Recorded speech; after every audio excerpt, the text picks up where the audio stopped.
Oh, hey there. Hope my words find you in good health, that you're finding your purpose and fulfilling your will in this world. I'm going to have a dialogue or a kind of a discussion on some of the internet rumors that I see circulating about 5G broadband technology and it causing COVID-19 and the public health concerns. And in fact, much of these rumors are probably more associated with the economic and technological arms race that's going on in Africa. And I'll kind of talk about that and tie it in with some stuff. Some history or some background on me. I actually got my start when I was in my early 20s in telecommunications, information technology, satellite communications, that kind of stuff, high frequency radio communications and whatnot. And so I have a fundamental understanding of how these technologies work. And so if you were to go near an old high frequency AM FM radio tower that was energized, it would totally fry you. I mean, this technology, this old technology, is dangerous. In fact, all of these devices emit some type of radiation. But remember, take into consideration, our entire world is radioactive. And we have inside of us cancer all the time that our body is fighting and killing off and fighting and killing off. It's only when our body fails to fight off the cancer that it becomes a significant threat to us. And so, kind of a funny story from my times when I did use high-frequency radio waves to communicate around the world. I spoke to people all over the world over HF radios. There was a certain tower that I couldn't use at certain times of the day because when I energized the antenna, there was this woman who lived about 100 yards from this tower. And it would shut off all the electricity, and she couldn't use her television. And so I energized the antenna, and she would call me and say, "Hey, I can't use any of the stuff in my house. It's this, it's 8 o'clock at night, and I need to be able to see in my house, and none of my lights are working, so I have to shut off the antenna so that this woman could watch television and have lights in her house." Just kind of a funny story about my experiences. So back to the stuff that's going on. The Chinese company Huawei is at the leading edge of this 5G technology. They're the first to market on this, and there's several reasons why Huawei is the first to market.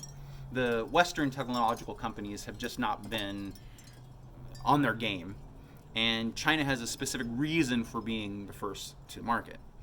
And it has a lot to do with what's going on in Africa.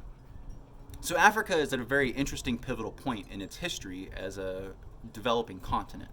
Africa as a whole is poised to take a great leap forward technologically, socially, and infrastructure and all of these things. It's a very bright future for Africa, and everyone wants in on this future success. And China has intense interest in Africa and has been spending tons of money and investment in Africa for quite some time now. Some things, though, to take into consideration, and this is just some kind of back foreknowledge on China and their operations. Any Chinese national and Chinese company you come into contact with outside of China is in some way linked or connected back to the Chinese party. This is an inevitability.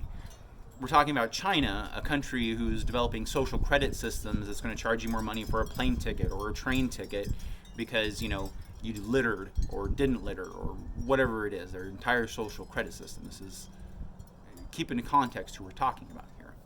And so any Chinese company, any Chinese national, any individual you meet outside of China is in some small fractional way a foreign intelligence element. They're going to be collecting information, they're going to be collecting communications, and these communications that they're going to make they could even be insignificant communications, at some point in time are going to be reviewed, read by the communist government. And in fact, many Chinese nationals are engaged in collection operations against American technological companies in many different levels of society and government all the time.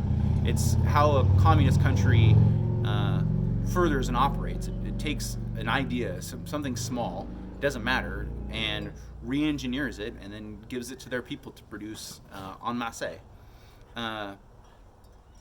So China wants to be the first because it wants to start building these networks as soon as possible. It wants to be the foundation in Africa for obvious reasons, right? And these rumors that are coming out about COVID-19 and 5G being a public health concern are unfounded and false. and probably related to trying to slow down Huawei's growth as a provider of 5G technology. So just some things to kind of think about, some background information on, kind of where this stuff comes from, or what could be the source of some of these conspiracy theories that we hear about on the internet and related to new technology. It's very common throughout our history. I mean, we think every new technology that comes out is going to kill us in some ways, and in fact, in truth matter, it is. I mean, refrigerators at the turn of the last century used to blow up in people's houses, and yet we all have refrigerators in our house now. We all want refrigerators. So there's always a fear of new technology, fear of the unknown. So I hope you have a wonderful day, and I love you. Thank you.